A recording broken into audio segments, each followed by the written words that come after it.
بردہن، اب وہ کہے تو نے طلاق دے دیا، میں تیرے گھر میں بسنے کو تیار نہیں ہوں، نہیں، اختیار مرد کا ہے، عدت کے اندر 3 مہینے کے اندر وہ اس کو واپس لے سکتا ہے، رجوع، اس کو طلاق رجعی کہتے ہیں۔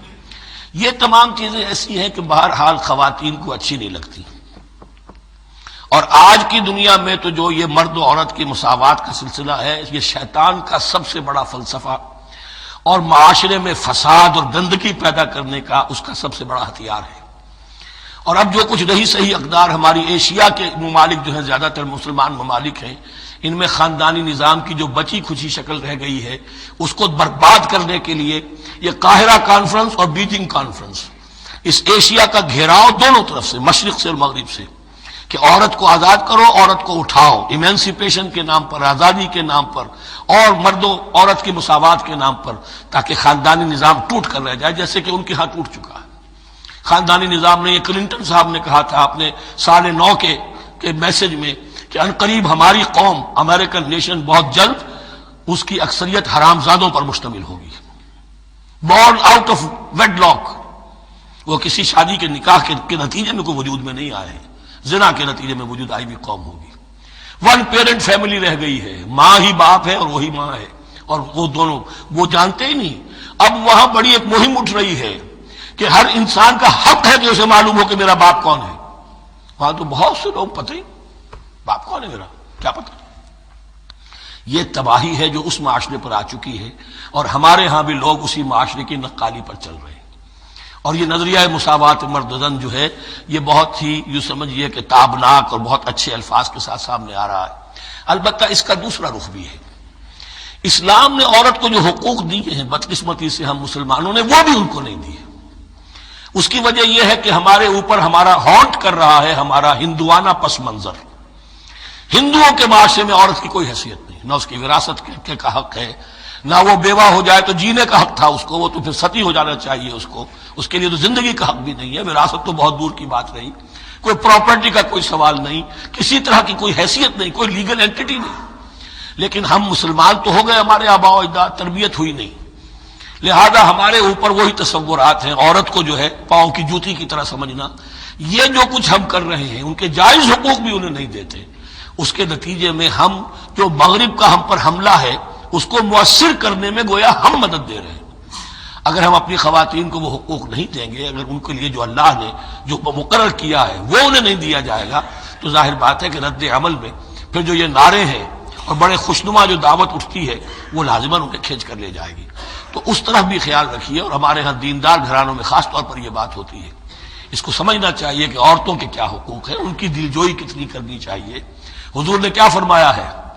خیرکم خیرکم لأہلہ وانا خیر لأہلی، خیر منکم لأہلی، تم میں سے بہترین لوگ وہ جو اپنے گھر والوں کے لیے اچھے ہوں، بہترین لوگ وہ ہیں ان کے حقوق کا لحاظ ہو، ان کے ساتھ سلوک ہو، ان کی دلجوئی ہو، ان کے احساسات کا بھی پاس کیا جائے۔ البتہ جہاں شریعت کا اور دین کا معاملہ آ جائے، نتھنگ ڈوئنگ، سیدھی سیدھی بات، یہ تلوار کی طرح آپ ننگے ہو جائیں اس وقت کہ یہ معاملہ دین کا ہے، اس میں میں تمہاری کوئی رعایت نہیں کر سکتا، ہاں میرے معاملات کے اندر جو بھی تم چاہو میں نرمی کروں گا، یہ ہو سکتا ہے۔ بس اس کو ذہن میں رکھیے، یہ کڑوی گولی ہے۔ وَلَهُنَّ مِثْلُ الَّذِي عَلَيْهِنَّ بِالْمَعْرُوفِ وَلِلرِّجَالِ عَلَيْهِنَّ دَرَجَةٌ۔ اب درمیان کے الفاظ کو تو جدید جو ہمارے ہیں دانشور وہ لے لیتے ہیں، اوپر کا نہیں دیکھتے کہ بَعُولَتُهُنَّ أَحَقُّ بِرَدِّهِنَّ، برابری کہاں رہی؟ شادی کرتے ہوئے برابری ہے، عورت کہہ سکتی میں شادی نہیں کرتی، شادی نہیں ہوگی، اس وقت برابری ہے، دونوں کی رضامندی سے شادی ہوگی، یہ برابری ہے۔ لیکن جب ایک مرتبہ بیوی بن گئی اب برابر نہیں ہے۔ اب یہ فلسفہ جا کر پوری طرح بیان ہوگا سورہ نساء میں، اور الرجال قوامون علی النساء، یہ بات پھر وہاں آئے گی۔ اس کی تمہید ہے یہ کہ یہ کڑوی گولی ذرا خواتین کے حلق سے اترنی شروع ہو جائے۔ وَبَعُولَتُهُنَّ أَحَقُّ بِرَدِّهِنَّ، اور اسی طریقے سے وَلِلرِّجَالِ عَلَيْهِنَّ دَرَجَةٌ۔ البتہ اللہ نے جو ذمہ داریاں عورت کے حوالے کی ہیں، جس طرح کے اس کے فرائض ہیں ویسے ہی اس کے حقوق بھی ہیں، یہ ہے جو بات کہی جا رہی، لَهُنَّ مِثْلُ الَّذِي عَلَيْهِنَّ بِالْمَعْرُوفِ۔ اور یہ دنیا کا وہ اصول ہے کہ responsibilities and privileges they go together۔ کہیں آپ کا اگر ذمہ داری زیادہ تو حقوق اور اختیارات بھی زیادہ ہوں گے، ذمہ داری بہت ڈال دی، حقوق و اختیارات اتنے ہیں نہیں، آپ ذمہ داری ادا نہیں کر سکتے۔ جہاں ذمہ داری کم ہوگی وہاں حقوق و اختیارات بھی کم ہوں گے. یہ دونوں چیزیں پروپورشنیٹ چلتی ہیں. اب چلیے آگے. مجھے اندیشہ ہے کہ میں نے خاصا وقت اس میں لگا دیا. الطلاق مرتان، طلاق 2 مرتبہ ہے، یعنی ایک شوہر کو 2 مرتبہ طلاق دے کر اور رجوع کر لینے کا حق ہے. ایک دفعہ طلاق دی اور عدت کے اندر رجوع کر لیا، ٹھیک ہے. پھر طلاق دی اور عدت کے اندر رجوع کر لیا، ٹھیک ہے. تیسری مرتبہ طلاق دی، اب رجوع نہیں کر سکتا. الطلاق مرتان، 2 مرتبہ ہو سکتا ہے. فَإِمْسَاكٌ بِمَعْرُوفٍ أَوْ تَسْرِيحٌ بِإِحْسَانٍ. اب اس کے بعد فیصلہ کرو، یا تو روکو اس کو اپنے گھر میں، تو وہ بھی نیکی کے ساتھ، بھلائی کے ساتھ، تنگ کرنے کے لیے نہیں، پریشان کرنے کے لیے نہیں. اور تسریح بِإِحْسَان، یا رخصت کر دینا ہے اچھے بھلے طریقے سے، بھلے مانسوں کی طرح، خوبصورتی کے ساتھ. روکو تو بھلائی کے لیے، اور اگر رخصت کرنا ہے تو خوبصورت انداز میں. وَلَا يَحِلُّ لَكُمْ أَن تَأْخُذُوا مِمَّا آتَيْتُمُوهُنَّ شَيْئًا، اور تمہارے لیے ہرگز جائز نہیں ہے کہ جو کچھ تم نے انہیں دیا تھا اس میں سے کچھ بھی واپس لو. جو بھی تم نے انہیں مہر دیا تھا اس میں سے کچھ واپس نہیں لے سکتے جب تم طلاق دے رہے ہو. ہاں اگر عورت طلاق مانگے تو اسے اپنے مہر میں سے کچھ چھوڑنا پڑے گا، یہ دوسری بات ہے. لیکن جب مرد طلاق دے رہا ہے تو پھر وہ نہیں روک اس کو اس میں سے جو بھی کچھ دیا ہو. یہاں تک کہ آیا ہے کہ اگرچہ تم نے ان کو احداہن قنطارا، سونے کے ڈھیر دیے ہوں، ان میں سے بھی کچھ نہیں لے سکتے واپس. وَلَا يَحِلُّ لَكُمْ أَن تَأْخُذُوا مِمَّا آتَيْتُمُوهُنَّ شَيْئًا إِلَّا أَن يَخَافَا أَن لَا يُقِيمَا حُدُودَ اللَّهِ. البتہ اگر وہ دونوں یہ سمجھیں کہ ہم حدود اللہ کو قائم نہیں رکھ سکیں گے. مراد کیا ہے کہ فیملی لائف کے ضمن میں جو اللہ نے احکام دیے ہیں، جو آداب ہیں، جو ان کے مقاصد ہیں، وہ ہمارے مابین اتنی موافقت مزاجی نہیں ہے کہ ہم ساتھ چل سکیں. ایک عورت اگر یہ محسوس کرتی ہے فَإِنْ خِفْتُمْ أَلَّا يُقِيمَا حُدُودَ اللَّهِ فَلَا جُنَاحَ عَلَيْهِمَا فِي مَا افْتَدَتْ بِهِ. پھر اگر اس کا یہ خیال ہے کہ یہ نہیں رکھ سکیں گے تو پھر کوئی حرج نہیں ہے ان دونوں پر کہ جو کچھ دے دلا کر عورت فدیے میں اپنے آپ کو چھڑا لے. یعنی کہہ کہ ٹھیک ہے تم نے مجھے 10 لاکھ مہر دیا تھا، میں 5 لاکھ تمہیں واپس کرتی ہوں. یا تم نے 10 لاکھ کا میرا مہر رکھا تھا، میں کھلا مانگ رہی ہوں، میں صرف 5 لاکھ کا تم سے تقاضا کرتی ہوں. اسے اپنے مہر میں سے کچھ چھوڑنا ہوگا، یہ فدیہ ہے. تلک حدود اللہ فلا تعتدوها، یہ اللہ کے حدود ہیں، ان سے تجاوز مت کرو. دیکھیے روزے وغیرہ کے ضمن میں فلا تقربوها، اور یہاں فلا تعتدوها، اس لیے کہ یہاں بڑے دھڑلے سے آدمی جو ہے وہ ان حدود کو پامال کر جاتے ہیں. قانون یہی رہ جاتا ہے، روح اس کی ختم ہو جاتی ہے. وَمَن يَتَعَدَّ حُدُودَ اللَّهِ فَأُولَٰئِكَ هُمُ الظَّالِمُونَ، اور جو اللہ کے حدود سے تجاوز کرتے ہیں وہی ظالم لوگ ہیں. فَإِن طَلَّقَهَا، اب اگر تیسری مرتبہ طلاق دے دی، الطلاق مرتان تو ہو چکا نا، اس کے بارے میں سارے احکام آ گئے. لیکن اب اگر دے دی مراد ہے تیسری مرتبہ. فَإِن طَلَّقَهَا فَلَا تَحِلُّ لَهُ مِن بَعْدِ حَتَّىٰ تَنكِحَ زَوْجًا غَيْرَهُ، تو اب وہ اس کے لیے جائز نہیں ہوگی جب تک کہ وہ عورت کسی اور شوہر سے شادی نہ کرے. اس کو حلالہ کہتے ہیں. لیکن یہ حلالہ کروانا یا کرنا اور کسی کے ساتھ یہ معاہدہ کرنا تم شادی کر لو پھر طلاق دے دینا، اس پر لعنت فرمائی ہے. حضور نے لعنت فرمائی ہے. اور ہمارے ہاں علم میں آتی ہے، یہ بات سننے میں آتی ہے کہ بہت سے علماء نے اس کو دھندا بنا رکھا ہے. حلالہ مولوی مشہور ہیں مختلف شہروں کے اندر. فَإِن طَلَّقَهَا فَلَا تَحِلُّ لَهُ مِن بَعْدُ حَتَّىٰ تَنكِحَ زَوْجًا غَيْرَهُ. فَإِن طَلَّقَهَا، پھر اگر وہ بھی دوسری شادی کی دوسری جگہ پر، اس عورت نے اس شوہر سے بھی نہیں بنی، اس نے بھی طلاق دے دی، فَلَا جُنَاحَ عَلَيْهِمَا أَن يَتَرَاجَعَا، تو اب کوئی گناہ نہیں ہوگا ان دونوں پر کہ وہ رجوع کر لیں، پہلے سابق شوہر سے شادی کر لیں. یعنی عورت کو شاید عقل آ گئی ہو، کوئی اسی کی زیادتی تھی کہ پہلے شوہر کے ہاں بس نہیں سکی، اب دوسری مرتبہ کا تجربہ ہو گیا تو اس کے کان ہو گیا کہ کوئی غلطی میری ہی ہے. اب شاید دوبارہ وہ اپنے شوہر کی طرف، سابقہ شوہر کی طرف رجوع کرنا چاہے تو اس کی اجازت ہے. ان ظنا ان یقیما حدود اللہ، اگر ان کو یہ یقین ہو کہ وہ اللہ کے حدود کی پاسداری کر سکیں گے. اللہ کے حدود جو ہیں احکام شریعت، ان کو بہرحال مد نظر رکھنا ہے اور فائق رکھنا ہے. وَتِلْكَ حُدُودُ اللَّهِ يُبَيِّنُهَا لِقَوْمٍ يَعْلَمُونَ، اور یہ وہ حدود ہیں اللہ کے جن کو وہ واضح کر رہا ہے، کھول کھول کر بیان کر رہا ہے ان لوگوں کے لیے کہ جو علم حاصل کرنا چاہیں. ترجمہ یہ ہوتا ہے عام طور پر جنہیں علم حاصل ہے. اصل میں کسی وقت فعل کو طلب فعل کے معنی میں استعمال کیا جاتا ہے عربی زبان میں. یعلمون جو جاننا چاہیں، جن کے اندر طلب ہے علم کی. وَإِذَا طَلَّقْتُمُ النِّسَاءَ فَبَلَغْنَ أَجَلَهُنَّ، تو جب تم لوگ اپنی بیویوں کو طلاق دو اور پھر وہ اپنی عدت پوری کر لیں، فامسکوہن بمعروف اور سرحوہن بمعروف، تو اب چاہو تو روکو انہیں لیکن معروف طریقے سے، اور چاہو تو انہیں رخصت کر دو وہ بھی اچھے طریقے پر۔ ولا تمسکوہن ضرارا لتعتدوا، اور دیکھو ایسا نہ کرو کہ تم روکو انہیں تنگ کرنے کے لیے۔ اچھا ذرا اس کی میں اور خبر لوں گا رجوع کر کے، ذرا اگر تو طلاق ہو گئی تو آزاد ہو جائے گی، غصہ اتنا چڑھا ہوا ہے کہ ابھی وہ غصہ ٹھنڈا نہیں ہوا ہے، رجوع کر رہا ہے اس لیے کہ اسے اور پریشان کروں، اسے اور تکلیفیں پہنچاؤں۔ تو اب یہ کیا ہوا، قانون تو اجازت دے رہا ہے لیکن تم نے قانون کا مذاق اڑایا، تم نے اللہ کی دی ہوئی اس اجازت کا ناجائز استعمال کیا۔ ہاں اگر بسانے کا واقعی ارادہ ہو گیا ہے تو ضرور تم رجوع کر لو، رجوع کا حق تمہیں ہے، لیکن اگر یہ نہیں ہے، پریشان کرنا ہے، فلا تمسکوہن ولا تمسکوہن ضرارا لتعتدوا، ضدم ضدہ ان پر زیادتی کرنے کے لیے، ستانے کے لیے۔ ومن یفعل ذلک فقد ظلم نفسہ، اور جو کوئی بھی یہ کام کرے گا اس نے اپنی جان پر ظلم ڈھایا۔ ولا تتخذوا آیات اللہ ہزوا، اور دیکھو اللہ کی آیات کو مذاق اور کھیل نہ بنا لو، ٹھٹھا نہ بنا لو۔ یہ اچھی طرح جان لیجیے، law is law and there can be law which has no flaw, flawless law is impossible. اس لیے تقوی، اللہ کا خوف ہر جگہ پر بار بار، ورنہ تم اللہ کی شریعت کا تماشا بنا دو گے، ٹھٹھا بنا دو گے۔ ولا تتخذوا آیات اللہ ہزوا واذکروا نعمت اللہ علیکم، اور یاد کرو، ذکر کرو، شعور کرو اللہ کے انعامات کا جو تم پر ہوئے ہیں۔ وما انزل علیکم من الکتاب والحکمت، اور جو اس نے نازل فرما دی ہے تم پر اپنی کتاب، اپنی شریعت اور حکمت، یعظکم بہ، اس کے ذریعے سے تمہیں نصیحت کر رہا ہے، سیدھا راستہ بتا رہا ہے۔ واتقوا اللہ، اللہ کا تقوی اختیار کرو۔ واعلموا ان اللہ بکل شیء علیم، اور جان لو کہ اللہ تعالیٰ کو ہر چیز کا حقیقی علم حاصل ہے۔ وَإِذَا طَلَّقْتُمُ النِّسَاءَ فَبَلَغْنَ أَجَلَهُنَّ فَلَا تَعْضُلُوهُنَّ أَن يَنكِحْنَ أَزْوَاجَهُنَّ إِذَا تَرَاضَوْا بَيْنَهُم بِالْمَعْرُوفِ، اور جب تم عورتوں کو، اپنی عورتوں کو طلاق دے دو پھر وہ اپنی عدت پوری کر لیں، تو مت آڑے آؤ اس میں کہ وہ عورتیں پھر نکاح کر لیں اپنے سابق ازواج سے، اذا تراضوا بینہم بالمعروف، جبکہ وہ آپس میں رضامند ہو جائیں بھلے طریقے پر۔ یعنی اگر طلاق مغلظ نہیں ہے، دیکھیے ایک طلاق ہوتی ہے بائن، پہلی طلاق، دوسری طلاق، یہ جب تک عدت ختم نہیں ہوئی طلاق رجعی کہلاتی ہے، جس کے دوران شوہر کو رجوع کرنے کا حق ہے۔ عدت پوری ہو گئی، اب یہ بائن ہو گئی، اب شوہر اور بیوی کا جو رشتہ ہے ٹوٹ گیا۔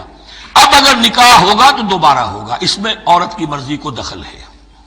عدت کے اندر عورت کی مرضی کو دخل نہیں ہے، لیکن عدت کے بعد اب عورت کو اختیار ہے، اب تو نکاح ثانی ہوگا، سوائے طلاق مغلظ کے۔ تیسری طلاق اگر ہو گئی ہے تو پھر جب تک اس کا نکاح کسی اور سے نہ ہو جائے، وہ بھی طلاق دے دے، تو ان کے درمیان نکاح نہیں ہو سکتا۔ گویا کہ یہ دو طلاقوں کے بعد اگر پھر یہ لوگ، جبکہ طلاق بائن ہو چکی ہو، وہی عورت وہی مرد پھر نکاح کرنا چاہیں تو اب تم آڑے مت آؤ۔ ہوتا کیا ہے، عورت کے بھائی ہیں، اب انہیں غصہ چڑھا ہوا، اس بدماش نے یہ کچھ کیا تھا، اس نے تمہیں ایسے ایسے ستایا تھا، اس نے یہ کیا تھا، اب تمہیں ہم شادی نہیں کرنے دیں گے اس کے ساتھ۔ نہیں، یہ کام تمہارا نہیں ہے۔ اگر وہ اذا تراضوا بینہم، اگر وہ باہم راضی ہو جائیں تو تم اب ان کے آڑے مت آؤ، بالمعروف۔ ذالک یوعظ بہ من کان منکم یؤمن باللہ والیوم الآخر، یہ وہ چیزیں ہیں جن کی نصیحت کی جا رہی ہے تم میں سے ان کو جو واقعتاً ایمان رکھتے ہو اللہ پر اور یوم آخر پر۔ ان کے اندر ایمان ہی نہیں ہے، ان کے لیے یہ سارا جو ہے بھینس کے آگے بین بجائے جاؤ کیا حاصل ہے، وہ تو پھر اس کو کوئی فائدہ نہیں پہنچے گا۔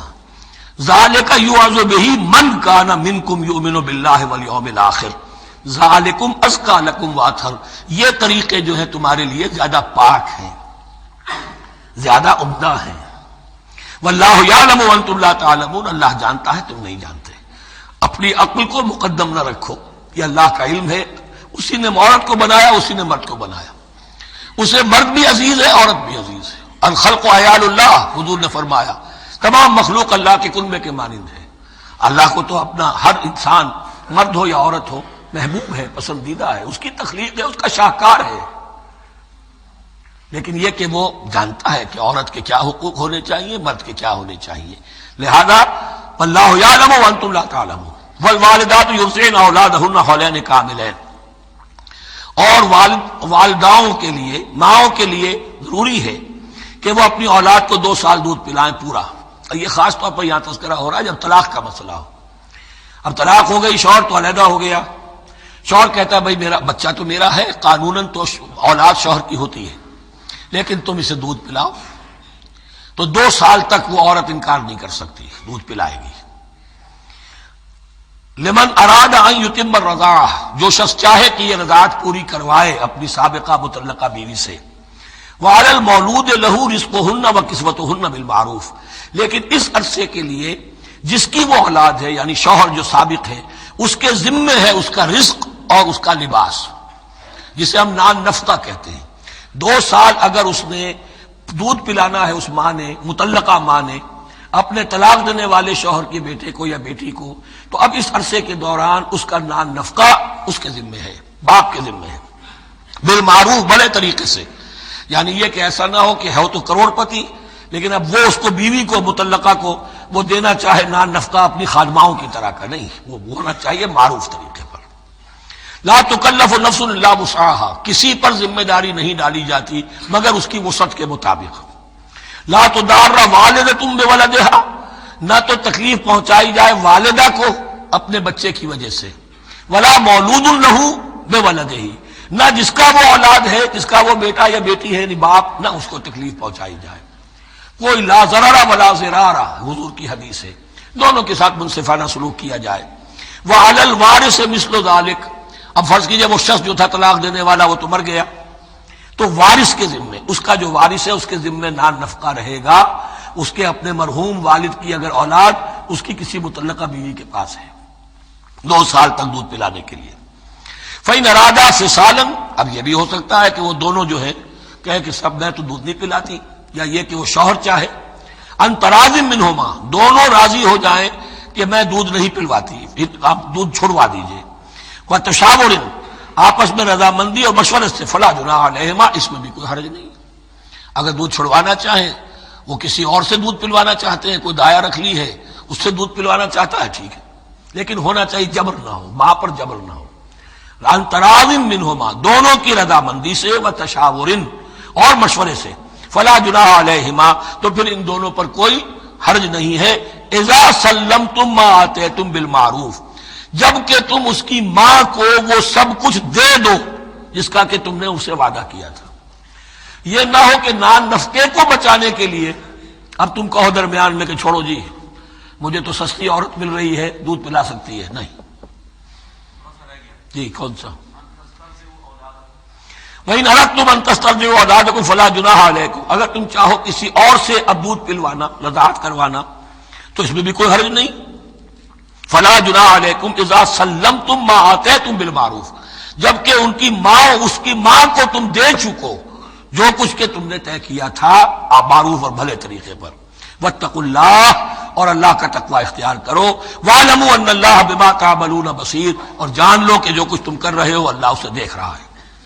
والذین یتوفون منکم ویذرون ازواجا، اور وہ کہ جو تم میں سے وفات پا جائیں اور وہ چھوڑ جائیں بیویاں، یتربصن بانفسہن، اب یہ عدت جو تھی، ایک تھی طلاق کی عدت، وہ 3 ماہواریاں آ جانا، 3 مہینے اندازن، اور ایک ہے جو فوت ہو گیا، اور بیوہ کی عدت کیا ہے. والذین یتوفون، جو تم میں سے وفات دے دیے جائیں، منکم تم میں سے، ویذرون ازواجا، پیچھے بیویاں چھوڑ گئے ہوں، یتربصن بانفسہن 4 اشہر وعشرا، وہ روکے رکھیں اپنے نفسوں کو 4 مہینے اور 10 دن. 4 مہینے 10 دن تک ایک جو بیوہ عورت ہے وہ کوئی اور نکاح نہیں کر سکتی. 4 مہینے 10 دن. فَإِذَا بَلَغْنَ أَجَلَهُنَّ، اور جب وہ اپنی اس مدت تک پہنچ جائیں، یعنی پوری ہو گئی مدت عدت کی، فَلَا جُنَاحَ عَلَيْكُمْ فِي مَا فَعَلْنَ فِي أَنفُسِهِنَّ، تو تم پر کوئی گناہ نہیں ہے اس معاملے میں جو وہ اپنے بارے میں کریں. اب وہ آزاد ہے، نکاح کر سکتی ہے. اب تم روکنا چاہو، ہماری ناک کٹ جائے گی، یہ بیوہ بیٹھ نہیں سکی، اس سے رہا نہیں گیا، نہیں، غلط بات، تمہارا کوئی اختیار نہیں. لا جناح علیکم فیما فعلن فی انفسہن بالمعروف، کرے نیک طریقے سے، بھلے طریقے سے، شریعت کے مطابق، قواعد شریعت کے مطابق، تو تمہارا اختیار نہیں ہے کہ روکو. واللہ بما تعملون خبیر، اور جو کچھ تم کر رہے ہو اللہ اس سے باخبر ہے۔ وَلَا جُنَاحَ عَلَيْكُمْ فِيمَا عَرَّضْتُمْ بِهِ مِنْ خِدْمَةِ النِّسَاءِ وَأَكْنَنْتُمْ فِي أَنفُسِكُمْ۔ اب یہودی بیواؤں کا ذکر ہو رہا ہے، تم پر کوئی حرج نہیں ہے کہ جو تم اشارے میں کوئی بات اور پیغام دینا چاہو کسی بیوہ کو، اشارے کنائے میں، لیکن یہ کہ اس میں عدت کے دوران نکاح تو نہیں ہو سکتا، اشارے کنائے میں یہ کچھ بات کہی جا سکتی ہے کہ مجھے دلچسپی ہے، شاید میں کوئی بھی طریقہ اختیار کیا جائے۔ او اکننتم فی انفسکم، یا اپنے دلوں میں چھپائے رکھو، تو اللہ کو کوئی اعتراض نہیں۔ اس میں یہ کہ ظاہر بات ہے کہ ایک آدمی علم اللہ انکم ستذکرونہن، اللہ کے علم میں ہے تمہیں ان کا خیال تو آئے گا ہی، آخر یہ عورت تھی بیوہ ہو گئی ہے، اب میں اس سے شادی کر سکتا ہوں، آپ کو رغبت ہے اس کی طرف نکاح کی، تو اب کوئی آدمی سوچے میرے دل میں خیال آ رہا ہے بیوہ کے بارے میں، میں تو گناہ گار ہو گیا، میرا دل گناہ گار ہو گیا، نہیں، یہ قانون فطرت ہے۔ علم اللہ انکم ستذکرونہن، اللہ کے علم میں ہے ان کا خیال تو تمہیں آئے گا ہی۔ ولیکن لا تواعدوہن سرا، لیکن ایسا نہ کرو کہ ان سے معاہدہ کر لو خفیہ خفیہ، طے ہو جائے، بات پکی ہو جائے، سرا الا ان تقولوا قولا معروفا، سوائے اس کے کہ کوئی معروف بات کہہ دی جائے جس سے انہیں اشارہ مل جائے، بس۔ ولا تعزموا عقدۃ النکاح حتی یبلغ الکتاب اجلہ، اور مت باندھو گراہ نکاح کی جب تک کہ قانون شریعت اپنی مدت پوری نہ کر لے، یعنی عدت جب تک پوری نہ ہو جائے۔ اب یہاں دیکھیے حتی یبلغ الکتاب، کتاب سے مراد شریعت، قانون شریعت، کتاب سے مراد یہاں کیا ہے کہ جو بھی قانون آ چکا ہے کتاب کے اندر، 4 مہینے 10 دن کے بعد نکاح اس سے پہلے نہیں ہوگا۔ وَاعْلَمُوا أَنَّ اللَّهَ يَعْلَمُ مَا فِي أَنفُسِكُمْ فَاحْذَرُوهُ، اور جان لو کہ اللہ خوب جانتا ہے جو تمہارے دلوں میں ہے، پس اس سے ڈرو، اس کی پکڑ سے بچو۔ وَاعْلَمُوا أَنَّ اللَّهَ غَفُورٌ حَلِيمٌ، اور یہ بھی جان لو اللہ غفور بھی ہے، بخشنے والا بھی ہے، وہ خطا ہو گئی ہے استغفار کرو، توبہ کرو، اللہ معاف فرمائے گا۔ اور حلیم ہے، وہ فوراً نہیں پکڑتا بلکہ ڈھیل دیتا ہے، مہلت دیتا ہے، اگر چاہو تو تم توبہ کر لو۔ لا جناح علیکم ان طلقتم النساء ما لم تمسوهن او تفرضوا لهن فریضہ، تم پر کوئی گناہ نہیں ہے کہ تم ایسی بیویوں کو طلاق دے دو کہ جن کو نہ تو تم نے اب تک چھوا ہو اور نہ ان کے لیے مہر مقرر کیا ہو۔ یہ ہو جاتا تھا نکاح جو ہے بچپن میں بھی کر دیے جاتے تھے، لیکن ابھی کوئی نوبت نہیں آئی ہے، نکاح تو ہو گیا لیکن نہ کوئی مہر مقرر ہوا ہے، نہ کوئی ان کی ملاقات ہوئی ہے، تو اگر ایسا کرو گے تو تم طلاق دے سکتے ہو۔ وَمَتِّعُوهُنَّ، لیکن شرافت کا تقاضا یہ ہے کہ جو لڑکی تم سے منسوب رہی ہے، اب اگر وہ رشتہ توڑ رہے ہو تو اسے کچھ دے دلا کر، اسے کچھ نہ کچھ متاع، کچھ سامان دنیاوی دے کر۔ متعوہن علی الموسع قدرہ وعلی المقتر قدرہ، جو وسعت والا ہے، جس کو کشائش حاصل ہے، غنی ہے، وہ اپنی حیثیت کے مطابق، اور جو تنگ دست ہے وہ اپنی حیثیت کے مطابق۔ متاعا بالمعروف، اور یہ ساز و سامان دینا جو ہے یہ بھی بھلے انداز میں ہو، ایسا نہ ہو جو خیرات دی جا رہی ہو۔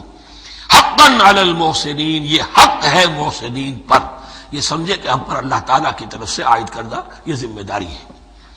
وَإِن طَلَّقْتُمُوهُنَّ مِن قَبْلِ أَن تَمَسُّوهُنَّ وَقَدْ فَرَضْتُمْ لَهُنَّ فَرِيضَةً، اور اگر دوسری شکل یہ ہے کہ تم نے طلاق دی ایسی بیوی کو کہ جس کو تم نے چھوا تو نہیں ہے لیکن مہر مقرر ہو چکا تھا، فَنِصْفُ مَا فَرَضْتُمْ، تو اب آدھا مہر جو ہے جو تم نے فرض کیا تھا، جو طے کیا تھا، اس کا آدھا تو تمہیں دینا ہی دینا ہے۔ الا یعفونا، الا یہ کہ وہ معاف کر دیں، ہمیں آدھا بھی نہیں چاہیے، یا چلیے ہمیں چوتھائی دے دیجئے۔ او یعفو الذی بیدہ عقدۃ النکاح، یا وہ اس کے اندر جو ہے سخاوت سے کام لے کہ جس کے ہاتھ میں نکاح کی گرہ ہے، گرہ تو مرد کے ہاتھ میں، وہ کھول سکتا ہے، عورت طلاق دے نہیں سکتی، لہذا کیوں نہ ایسا کرو کہ تم پورا ہی مہر دے دو۔ فرمایا وان تعفو، اگر تم درگزر کرو اور زیادہ دو، اقرب للتقوی، یہ تقوی سے قریب تر ہے۔ ولا تنسبوا الفضل بینکم، اپنے مابین احسان کرنا مت بھولو، اور اپنے مابین جو فضیلت اللہ نے تمہیں دی ہے عورتوں پر اس کو مت بھولو۔ تمہارا پھر ایٹیچیوڈ بھی ایسا ہونا چاہیے کہ تم اپنے بڑے ہونے کے حساب سے ان کے ساتھ نرمی کرو، ان کو زیادہ دو، ان کو جتنا بھی مہر مقرر کیا تھا اس سے بھی زیادہ دے دلا کے رخصت کرو۔ قانون میں تو صرف مہر ہوگا، البتہ قانون یہی ہے کہ اگر انہیں چھوا نہیں ہے، مقاربت نہیں ہوئی ہے، لیکن یہ کہ مہر مقرر ہو چکا تھا تو آدھا مہر تو لازماً دینا ہے۔ آدھا بھی یہ چھوڑ سکتی ہے عورت، لیکن تمہارے لیے بہتر ہے کہ تم پورا دو یا اور زیادہ دو۔ ان اللہ بما تعملون بصیر، یقیناً جو کچھ تم کر رہے ہو اللہ دیکھ رہا ہے۔ حافظوا علی الصلوات والصلاۃ الوسطی، محافظت کرو پوری طرح، چوکس ہو کر، چوکنے ہو کر تمام نمازوں کی، اور خاص طور پر صلاۃ وسطی کی۔ یعنی بار بار جو آ رہا ہے، جان لو اللہ جانتا ہے، جان لو اللہ دیکھ رہا ہے، جو کچھ تم کر رہے ہو اللہ کی نگاہ میں ہے، جو کچھ تم کر رہے ہو اللہ باخبر ہے، یہ سارا کچھ جو ہے یہ اللہ کی یاد ذہن میں برقرار رکھنے کے لیے تمہیں نماز دی گئی ہے۔ 5 وقتہ تم حاضر ہو، دنیا کے کاروبار سے نکلو اور آ کر پھر عہد اللہ سے اپنا جو ہے، یہ جو حفیظ کا ایک شعر ہے، آؤ سجدے میں گرے لوح جبین تازہ کریں، سرکشی نے کر دیے دھندلے نقوش بندگی، آؤ سجدے میں گرے لوح جبین تازہ کریں۔ یہاں پر جو ہمارا بندگی کا نقش تھا، سرکشی کی وجہ سے وہ دھندلے ہو گئے ہیں۔ سرکشی نے کر دیے دھندلے نقوش بندگی، آؤ سجدے میں گریں لوح جبین تازہ کریں، کہ پھر اس پر اللہ تعالیٰ کے ساتھ جو عہد کیا ہے ایاک نعبد و ایاک نستعین، اسے پھر تازہ کریں۔ حافظوا علی الصلوات والصلاۃ الوسطی، صلاۃ وسطی کے بارے میں بہت سے اقوال ہیں، لیکن عام طور پر اس سے مراد عصر کی نماز لی گئی ہے۔ دن میں 2 نمازیں اس سے پہلے ہیں، فجر ہے، ظہر ہے، 2 پھر بعد میں ہے، مغرب ہے، عشاء ہے۔ وقوموا للہ قانتین، اور کھڑے ہوا کرو اللہ کے سامنے پورے ادب کے ساتھ۔ یعنی ایک تو رکوع ہے جس میں جھکنا ہے، سجدہ ہے جھکنے کی انتہا ہے، قیام بھی قنوت کے ساتھ ہو، معلوم ہو کہ ایک بندہ اپنے آقا کے سامنے کھڑا ہے، اس کے کھڑے ہونے کے انداز میں بھی معلوم ہو کہ تواضع ہے، عجز ہے۔ فَإِنْ خِفْتُمْ فَرِجَالًا أَوْ رُكْبَانًا، اور اگر تم خوف کی حالت میں ہو تو چاہے پیادہ چلتے ہوئے، سفر کرتے ہوئے، دشمن پیچھا کر رہا ہے، آپ کہیں جا رہے ہیں تو چاہے اب رکیں گے نماز پڑھیں گے تو وہ تعاقب میں قریب آ جائے گا، تو رجالن چلتے ہوئے، یا کہیں جلدی جانا ہے اور وہاں پر ابھی فوری طور پر حملہ کرنا ہے، تو اس میں یہ ہے کہ جنگ کی حالت میں یہ رعایتیں ہیں۔ چلتے ہوئے اور رکبانہ یا سوار ہونے کی حالت میں بھی نماز پڑھی جا سکتی ہے۔ فَإِذَا أَمِنْتُمْ، لیکن پھر جب امن میں ہو جاؤ، فَاذْكُرُوا اللَّهَ كَمَا عَلَّمَكُمْ، پھر اللہ کو یاد کرو جیسے کہ تمہیں اس نے سکھایا ہے۔ کس نے سکھایا ہے؟ محمد الرسول اللہ نے۔ صلوا كما رأيتموني أصلي، نماز پڑھو جیسے کہ تم مجھے دیکھتے ہو میں نماز پڑھتا ہوں۔ وہ ہے اللہ کا سکھایا ہوا، اس لیے کہ یہ بھی ثابت ہے روایات سے کہ حضرت جبرائیل نے آ کر حضور کو نماز پڑھائی ہے، 2 دن پڑھائی ہے۔ ایک دن 5 نمازیں اول وقت میں پڑھائیں، دوسرے دن 5 نمازیں آخری وقت میں پڑھائیں، اور بتا دیا کہ ان نمازوں کا وقت ان اوقات کے دوران ہے۔ تو معلم جو ہے حضور کے نماز کے معاملے میں حضرت جبرائیل ہے، اور اب حضور جو ہے پوری امت کے لیے معلم ہے۔ فَإِذَا أَمِنْتُمْ فَاذْكُرُوا اللَّهَ كَمَا عَلَّمَكُمْ مَا لَمْ تَكُونُوا تَعْلَمُونَ، جو کہ تم نہیں جانتے تھے اللہ نے تمہیں سکھایا ہے۔ وَالَّذِينَ يَتَوَفَّوْنَ مِنْكُمْ وَيَذَرُونَ أَزْوَاجًا، اور پھر دوبارہ لوٹ کر معاملہ آ رہا ہے بیواؤں کا، اور جو لوگ تم میں سے وفات دے دیے جائیں اور وہ چھوڑ جائیں پیچھے بیویاں، وصیۃ لازواجہم متاعا الی الحول غیر اخراج، تو ان کی بیویوں کے لیے وصیت لازماً، اپنی بیویوں کے لیے وصیت لازماً کریں 1 سال تک کے لیے نان نفقے کی، اور بغیر اس کے کہ انہیں گھروں سے نکالا جائے۔ اب یوں سمجھیے اس کو، ایک شخص فوت ہوا، 4 بیویاں ہیں، ایک کے ہاں اولاد تھی، بیٹا تو اسی کا ہے، باقی 3 تو اس کی جو ہیں سوتیلی مائیں ہیں۔ ایک ماں کو تو وہ اپنی ماں سمجھ کر اس کی خدمت کرے گا، باقی 3 کو لائبلٹی سمجھے گا۔ تو فرمایا ایسا نہ ہو کہ فوراً نکال دو کہ جاؤ اپنا راستہ لو، جس سے تمہاری شادی تھی وہ گیا۔ 1 سال کے لیے انہیں گھر سے نہ نکالا جائے اور ان کا نان نفقہ دیا جائے۔ لیکن یہ بھی اصل میں تھا وصیت کا، جب یہ جو قانون آئے گا وراثت کا تو اس سے پہلے کے لیے، جیسے کہ والدین کے لیے کہا گیا تھا وصیت کرو، ایسے بیویوں کے لیے بھی کرو۔ جب ان کا حق آ گیا، اس لیے کہ شوہر مر گیا ہے تو بیوی کا حق ہے اس کی وراثت میں، بیوی مر گئی ہے شوہر کا حق ہے اس کی وراثت میں، تو وہ تو وراثت کے اندر حق معین ہو گیا، تو اب یہ وصیت کی ضرورت نہیں۔ اور اسی طرح 1 سال کا نفقہ نہیں ہے، اب نفقہ جو ہے وہ صرف عدت کے دوران کا ہے، جو ہم اس سے پہلے پڑھ چکے ہیں۔ فَإِنْ خَرَجْنَا فَلَا جُنَاحَ عَلَيْكُمْ فِي مَا فَعَلْنَ فِي أَنفُسِهِنَّ، لیکن اگر وہ خود نکل جائے، ظاہر بات ہے کہ عدت ہوتی 4 مہینے 10 دن، اب تم سال بھر روکو گے تو نہیں ان کو، اگر وہ شادی کر کے کہیں اور جا کے بسنا چاہے تو تم پر کوئی الزام نہیں آئے گا، جو کچھ وہ کرتی ہیں اپنی جانوں کے بارے میں معروف ہو، بھلے طریقے پر، معروف طریقے پر۔ واللہ عزیز الحکیم، اور یقیناً اللہ تعالیٰ زبردست ہے، حکمت والا۔ وَلِلْمُطَلَّقَاتِ مَتَاعٌ بِالْمَعْرُوفِ، اسی طرح مطلقات کے لیے بھی ساز و سامان زندگی کی ضروریات ہے معروف طریقے پر، حقاً علی المتقین، لیکن یہ ہے عدت کے وقت تک کے لیے۔ اسی معاملے میں شاہ بانو کیس میں ایک جو فیصلہ دیا تھا یہ کلکتہ ہائی کورٹ نے، اس پر پھر ہندوستان میں ایجیٹیشن ہوا۔ اس نے یہ فیصلہ دیا تھا کہ کوئی مسلمان اپنی بیوی کو طلاق دے دے تو اب وہ بیوی اگر تو دوسری شادی کر لے تب تو بات دوسری ہے، ورنہ جب تک زندہ رہے گی اس طلاق دینے والے پر اس کا نان نفقہ جو ہے رہے گا پوری زندگی تک۔ اس پر مسلمانوں نے کہا، بھارت کے مسلمانوں نے، یہ ہماری شریعت میں دخل اندازی ہے، شریعت نے صرف عدت تک کا حق رکھا ہے مطلقہ کے لیے، تم ساری زندگی کہاں سے لا رہے ہو؟ پھر وہ فساد ہوا، پھر بہت سے لوگوں نے جانیں دیں، پھر جو ہے ایجیٹیشن ہوا، لیکن پھر راجیو گاندھی کو گھٹنے ٹیکنے پڑے اور پھر قانون بنا دیا گیا بھارت میں کہ کوئی عدالت ہندوستان کی including supreme court of India مسلمانوں کے آئلی قوانین میں دخل نہیں دے سکتی۔ میں سلام کیا کرتا ہوں مسلمانان بھارت کو، ہمارے ہاں ایک ڈکٹیٹر نے، فوجی ڈکٹیٹر نے آئلی قوانین بنائے جنہیں سنیوں نے، شیعوں نے، اہل حدیث نے، بریلویوں نے، دیوبندیوں نے اور جماعت اسلامی کی ٹاپ کی قیادت سب نے یہ کہا کہ یہ غلط قوانین ہیں اور وہ آج تک چل رہے ہیں۔ ایک اور ملٹری عامر 11 برس تک یہاں پر لمن الملک اليوم، میرے لیے ہے بادشاہی، میں ہوں مقتدر اعلیٰ، مقتدر قادر مطلق، یہ کہتا ہوا چلا گیا اور اس قوانین کو جو کا تو برقرار رکھا ہے۔ اسی پر بھی میں نے شورا سے استعفیٰ دیا تھا ان کے، لیکن مسلمانوں نے وہاں پر یہ بات بھی نہیں ہونے دی کہ جب قرآن شریعت کا حکم جو ہے وہ یہ ہے کہ مطلقہ کو عدت تک کے لیے نان نفقہ ہے تو ساری زندگی کا کوئی معاملہ نہیں۔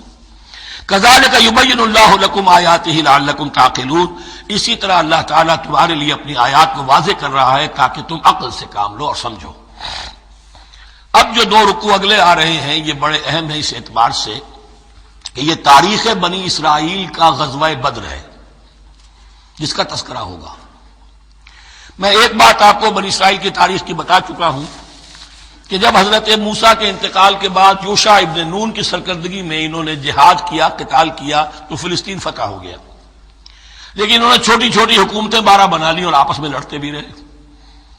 لیکن 300 برس کے بعد پھر صورتحال پیدا ہوئی، وہ واقعہ ہوگا جو اب سامنے آ رہا ہے کہ جب ان کے اوپر دنیا تنگ ہو گئی، آس پاس کے جو کافر اور مشرک لوگ تھے انہوں نے انہیں دبا لیا، بہت سو کو ان کے گھروں سے، ان کے ملکوں سے نکال دیا، تو پھر تنگ آ کر انہوں نے کہا اس وقت کے نبی سے کہ ہمارے لیے کوئی بادشاہ بنا دیجئے، سپہ سالار بنا دیجئے، اب ہم اللہ کی راہ میں جنگ کریں گے۔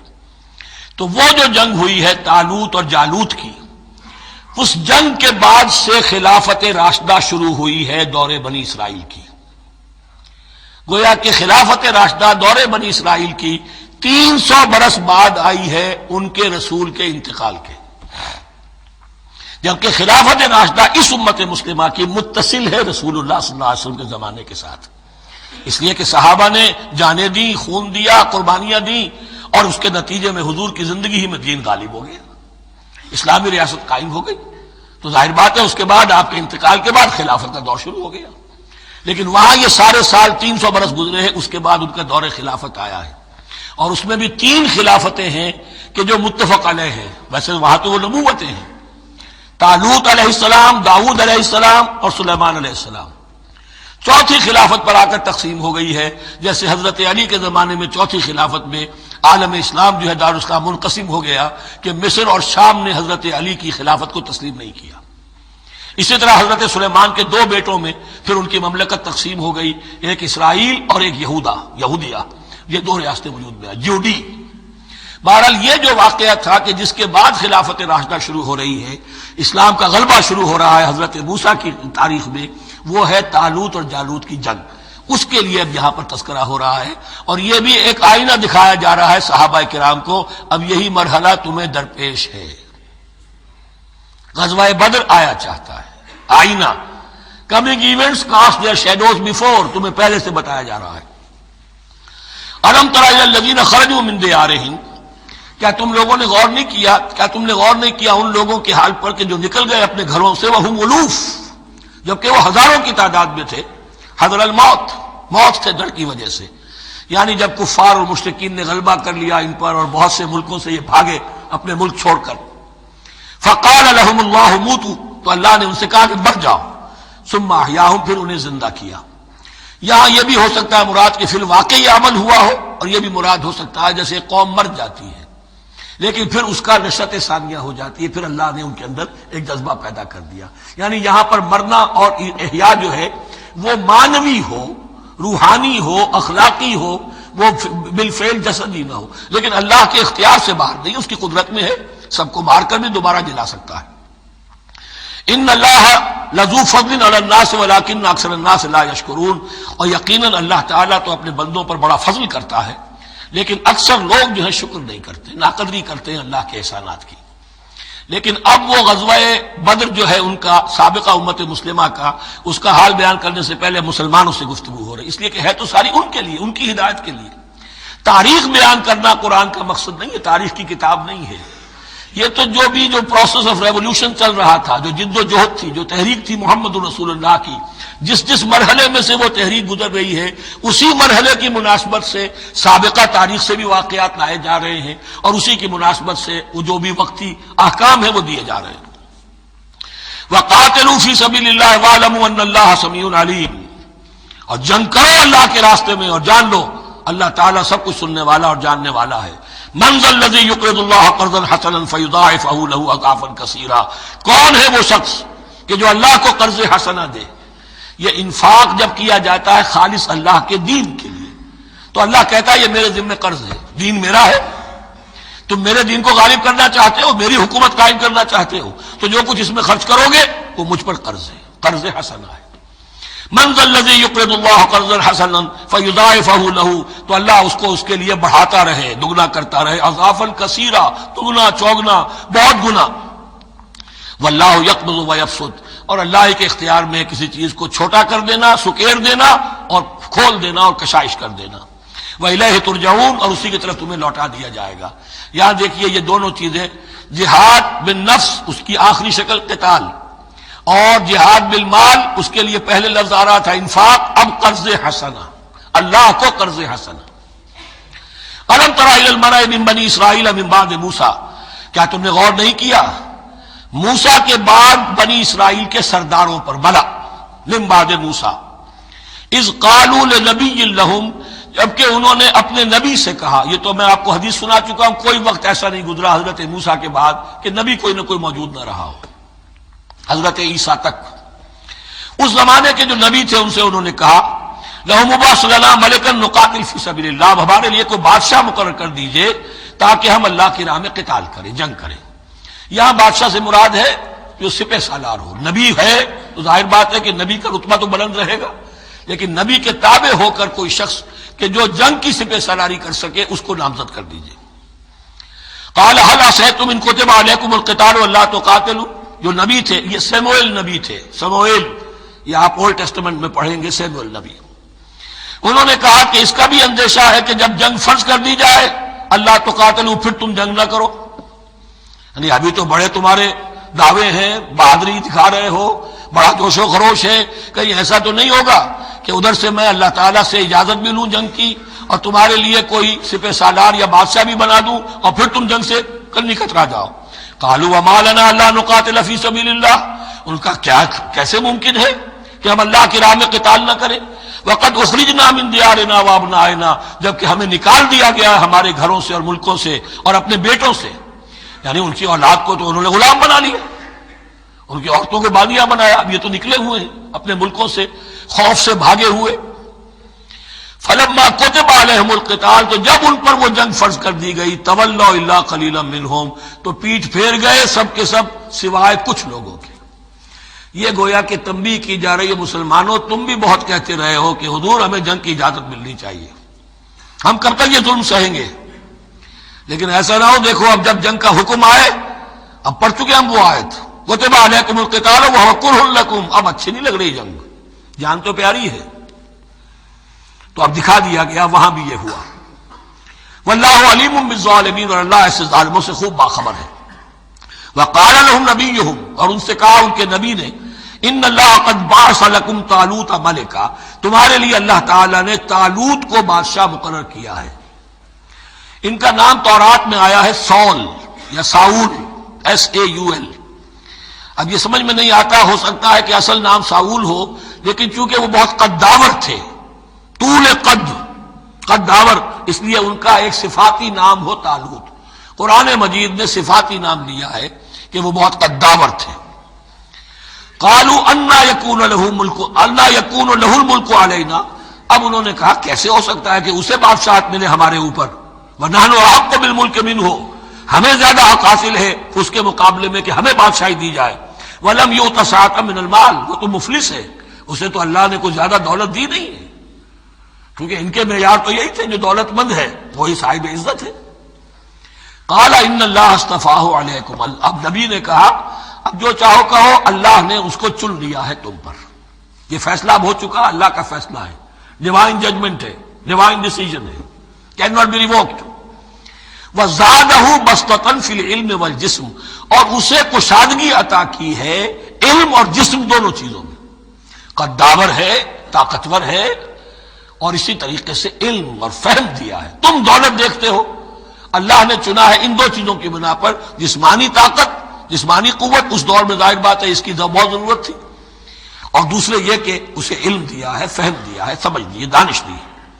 واللہ یؤتی ملکہ من یشاء، اور اللہ تعالیٰ جس کو چاہتا ہے اپنی بادشاہت دے دیتا ہے. واللہ واسع علیم، اللہ بہت سمائی والا ہے، واسع، اس کی وسعت جو ہے وہ اتھا ہے، اور علیم، اور سب کچھ واسع علیم، جاننے والا ہے. یعنی وہ جس کو جو کچھ دیتا ہے بربنائے علم دیتا ہے، کون اس کا مستحق ہے. وقال لهم نبيهم ان آیۃ ملکہ ان یاتیکم التابوت فیہ سکینۃ من ربکم وبقیۃ مما ترک آل موسیٰ وآل ہارون تحملہ الملائکہ. اور ان سے کہا ان کے نبی نے کہ طالوت کی بادشاہت کی ایک نشانی یہ ہوگی کہ وہ صندوق جو تمہارے سے جاتا رہا چھن چکا ہے، جس میں سکینہ ہے، تمہارے لیے تسکین کا سامان ہے تمہارے رب کی طرف سے، اور بقیت مما ترک آل موسیٰ و آل ہارون، اور کچھ تبرکات ہیں جو آل موسیٰ اور آل ہارون کے اس صندوق میں رکھے ہوئے ہیں، تحملہ الملائکہ، وہ ملائکہ کی تحویل میں ہے. اب ان کی بادشاہی کی علامت کے طور پر وہ صندوق تمہارے پاس واپس آ جائے گا. اصل میں یہ تابوت سکینہ جو ہے یہ ان کا ایک بڑا لکڑی کا صندوق ہے، اب بھی ہے، ان کا دعویٰ ہے کہ موجود ہے، اور مسجد اقصیٰ کے نیچے جو سرنگ ہے اس میں موجود ہے. بعض ذرائع سے فوٹو لے کر بھی انہوں نے ڈاکومنٹری فلم بھی ابھی دکھا دی ہے کہ موجود ہے. نبوکدنضر نے جب گرایا تھا 586 قبل مسیح میں، جو حضرت سلیمان کا بنایا ہوا ہیکل تھا، اس کے تہخانے میں وہ رہتا تھا، اور وہیں پر جو ربائی تھے وہاں موجود تھے، ربانیین. تو جب گرایا گیا ہے اس کو، ہیکل کو، تو اسی میں وہ دب گئے ہیں. لیکن وہ چاروں طرف سے جو بھی تہخانہ تھا بند ہو گیا ہوگا، اور وہاں پر ان کی لاشیں بھی ہیں اور تابوت سکینہ بھی ہے. لیکن ہوا یہ تھا کہ جب ان کے پڑوسی ملکوں نے انہیں شکستیں دی تو وہ تابوت سکینہ بھی چھین کر لے گئے. اب اس میں گویا کہ ان کے لیے بہت بڑی بات تھی کہ ان کے لیے کم سے کم ایک دل کی روحانی تسکین کا سامان تھا. ہمارے پاس حضرت موسیٰ کے تبرکات ہیں، عصائے موسیٰ اس میں ہے، رکھا ہوا ہے، اب بھی ہے. اسی طریقے سے اس میں وہ جو جن تختیوں پر تورات لکھی ہوئی دی گئی تھی حضرت موسیٰ کو، وہ موجود ہے، ان کے کہنے کے مطابق اب بھی ہے. تو اس طریقے سے ان کے لیے تسکین ہوتی تھی، جیسے کہ مسلمان کو خانہ کعبہ کو دیکھ کر تسکین ہوتی ہے. تو فرمایا اس میں تمہارے لیے سکینت بھی ہے، اور تمہارے آل موسیٰ اور آل ہارون کے تبرکات بھی ہیں. تحملہ الملائکہ، اس وقت وہ ملائکہ کی تحویل میں. ہوا یہ کہ جہاں وہ تابوت لے گئے ان کے دشمن، وہاں پلیگ آ گئی. انہوں نے سمجھا کوئی نحوست ہے اس کے اندر جس کی وجہ سے پلیگ آ گئی ہے.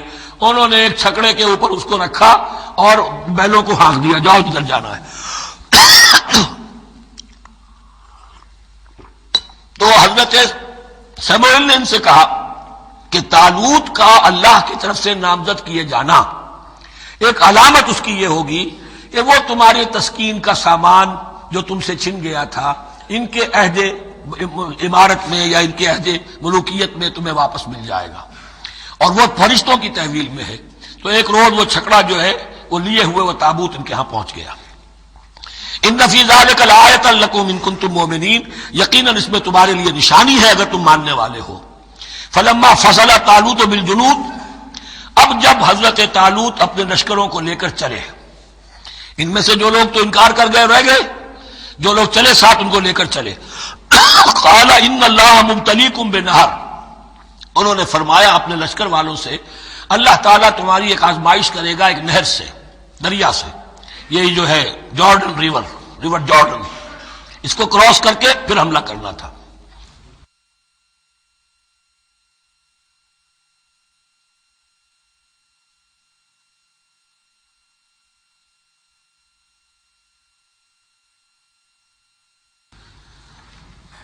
بسم اللہ اولہ وآخرہ فلما فصل طالوت بالجنود، تو جب طالوت اپنے لشکروں کو لے کر چلے، قال ان اللہ مبتلیکم بنہر، تو انہوں نے کہا کہ اللہ تعالیٰ تمہاری آزمائش کرے گا ایک دریا سے، یعنی دریائے اردن، فمن شرب منہ فلیس منی، جو اس میں سے پیٹ بھر کر پانی پیے گا وہ مجھ میں سے نہیں ہے، ومن لم یطعمہ فانہ منی، جو اس میں سے پانی نہیں پیے گا وہ میرا ساتھی ہے، الا من اغترف غرفۃ بیدہ، سوائے اس کے کہ کوئی صرف اپنے چلو سے اور وہ کچھ وہ ایک گھونٹ لے لے۔ یہ اصل میں ہر کمانڈر کے لیے ضروری ہوتا ہے کہ کسی بھی بڑی جنگ سے پہلے اپنے ساتھیوں کا مورال دیکھے، ڈسپلن کی حالت دیکھے۔ تو جیسے حضور نے بھی غزوہ بدر سے قبل مشاورت کی تھی کہ مسلمانوں ایک لشکر آ رہا ہے جنوب سے کیل کانٹے سے لیس، اور ایک قافلہ آ رہا ہے شمال سے، اور اللہ نے ان دو میں سے ایک کا وعدہ کیا تمہیں ضرور ملے گا، بتاؤ کدھر چلے۔ اندازہ ہو گیا کچھ لوگ جو کمزوری دکھا رہے تھے انہوں نے کہا چلیں جی پہلے قافلہ لوٹ لیں، اور جو لوگ تھے باہمت انہوں نے کہا جو حضور آپ کی ارادہ ہو، جو آپ کا منشا ہو۔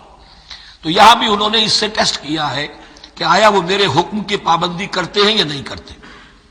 فشربوا منہ، تو ان سب نے، بہتوں نے پیا اس میں سے خوب جی بھر کر، الا قلیلا منہم، سوائے ان میں سے بہت کم تعداد میں۔ فلما جاوزہ هو والذین آمنوا معہ، تو جب گزرے اس دریا کے پار، اترے وہ اور وہ لوگ جو ان کے ساتھ ساتھی اب اہل ایمان رہ گئے تھے، یعنی پہلی سکریننگ پہلے ہو چکی تھی، جو قتال ہی کے منکر ہو گئے تھے، اور اس کے بعد دوسری ہو گئی ہے کہ جو اس چھلنی میں سے نہیں نکل سکے، وہ پانی پی کر بے سدھ ہو گئے۔ یہ ایسا ہی ہے جیسے غزوہ احد میں حضور صلی اللہ علیہ وسلم کے ساتھ 1000 آدمی مدینے سے نکلے تھے اور پھر عین وقت پر 300 آدمی ساتھ چھوڑ کر چلے گئے۔ تو جب انہوں نے دریا پار کر لیا، انہوں نے اور ان کے ساتھی اہل ایمان نے، قالوا لا طاقت لنا اليوم بجالوت وجنودہ، تو انہوں نے کہا کہ ہمارے اندر تو واقعتاً طاقت نہیں ہے کہ ہم جالوت کا اور اس کے لشکروں کا مقابلہ کر سکیں۔ یہ گولیت جس کو کہتے ہیں جالوت، یہ بڑا قوی ہیکل انسان تھا، اور اس کا جو زرہ بختر تھا وہ اتنا پورا جسم ڈھکا ہوا کہ سوائے آنکھ کے سوراخ کے اور کچھ نہیں تھا اس میں، جو نظر ہی نہیں آتا تھا۔ تو اس نے مبارزت کی اور کوئی بھی مقابلے پر نہیں آ رہا تھا۔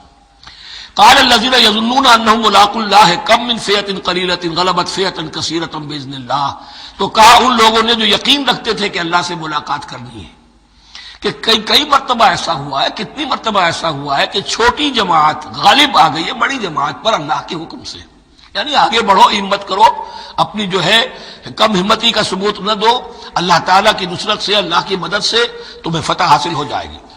واللہ مع الصابرین، اللہ تو صابروں کے ساتھ ہے۔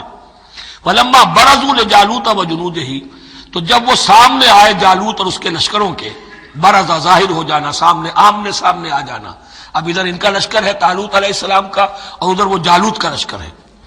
قالوا، اب انہوں نے دعا کی، ربنا افرغ علینا صبرا، اے اللہ ہم پر صبر اڈھیل دے۔ یہ افرغ کا لفظ ہوتا ہے کسی برتن سے پانی اس طرح گرا دینا کسی کے اوپر کہ وہ برتن خالی ہو جائے، گھڑوں پانی ڈال دینا یا کچھ اور برتن میں سے۔ افرغ علینا صبرا، ہم پر صبر اڈھیل دے، صبر کی بارش فرما دے۔ ربنا افرغ علینا صبرا وثبت اقدامنا، اور ہمارے قدموں کو جما دے، وانصرنا علی القوم الکافرین، اور ہماری مدد فرما ان کافروں کے مقابلے میں۔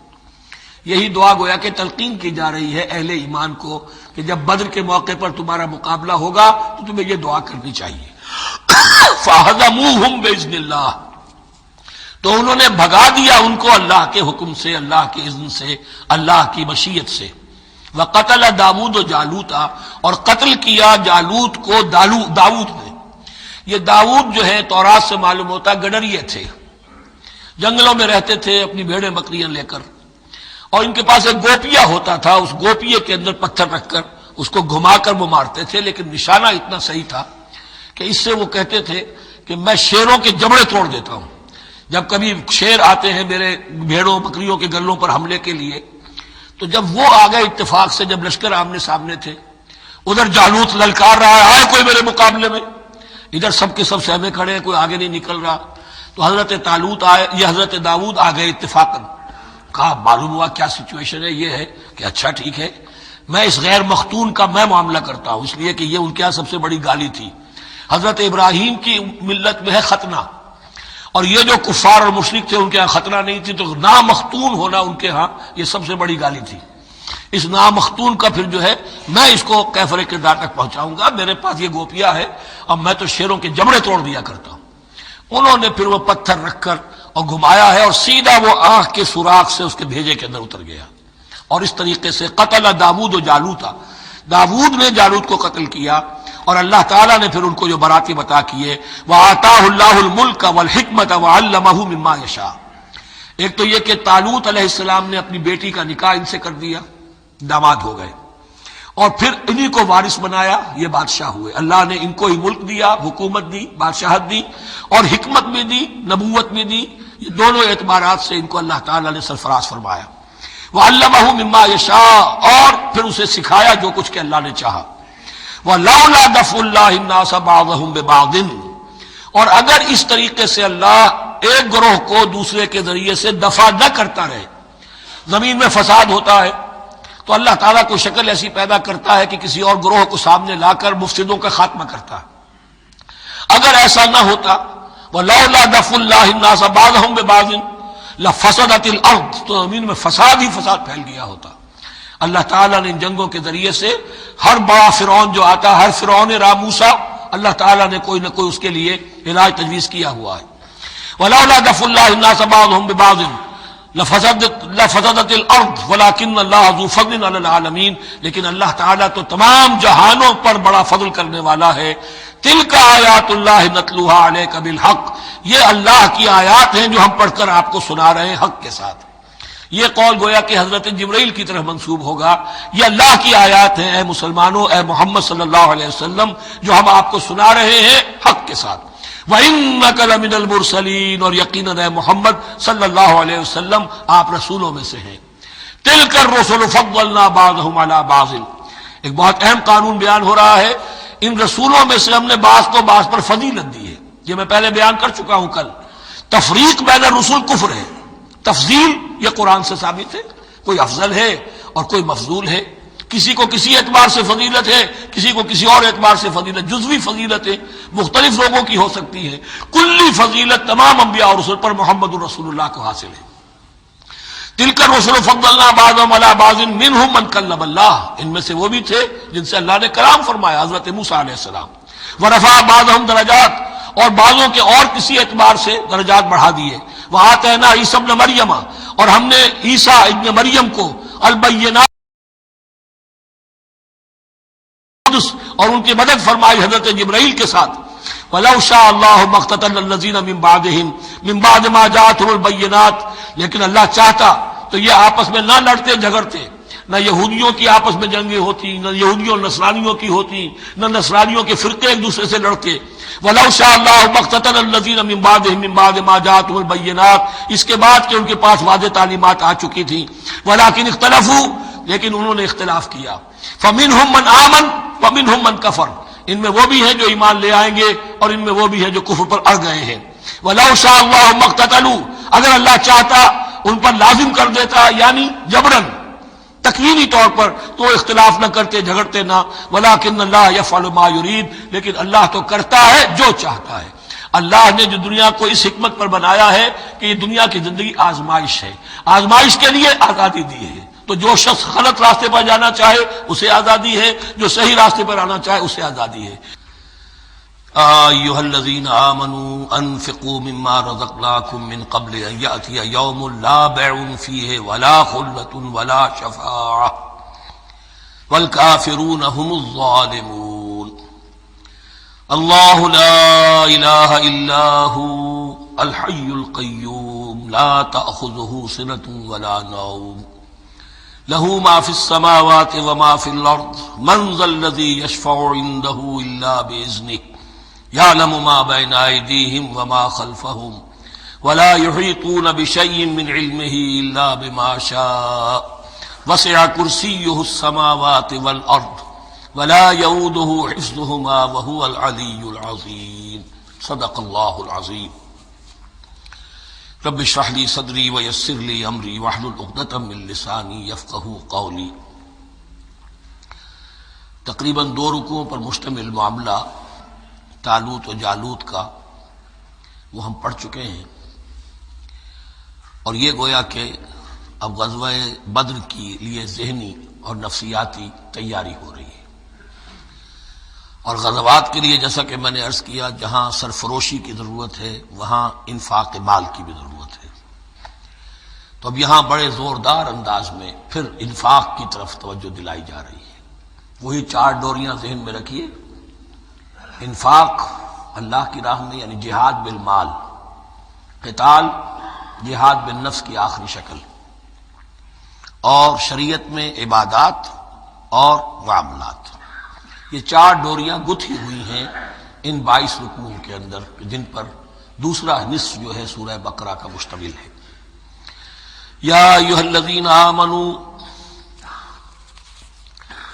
انفقوا مما رزقناکم من قبل ان یأتی یوم لا بیع فیہ ولا خلۃ ولا شفاعۃ، اہل ایمان خرچ کر دو ان چیزوں میں سے کہ جو اللہ نے تمہیں دی ہیں، اس سے پہلے کہ وہ دن آ دھمکے جس دن نہ کوئی خرید و فروخت ہوگی، نہ کوئی دوستی کام آئے گی، نہ کوئی شفاعت مفید ہوگی۔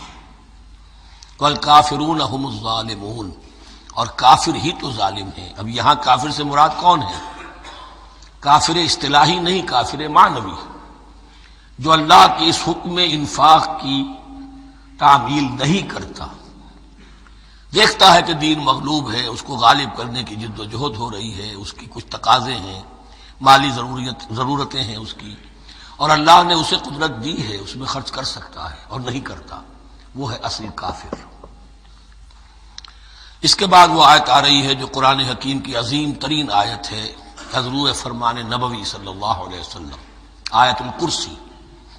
اس کا تو نام بھی چونکہ معروف ہے، میں نے جو آپ کو بڑے بڑے حکمت کے موتی اور بڑے بڑے پھول آپ کو گنوائے ہیں، آیت الآیات، آیت البر، آیت الاختلاف، اور اب یہ ہے آیت الکرسی، توحید کے عظیم ترین خزانوں میں سے ہے۔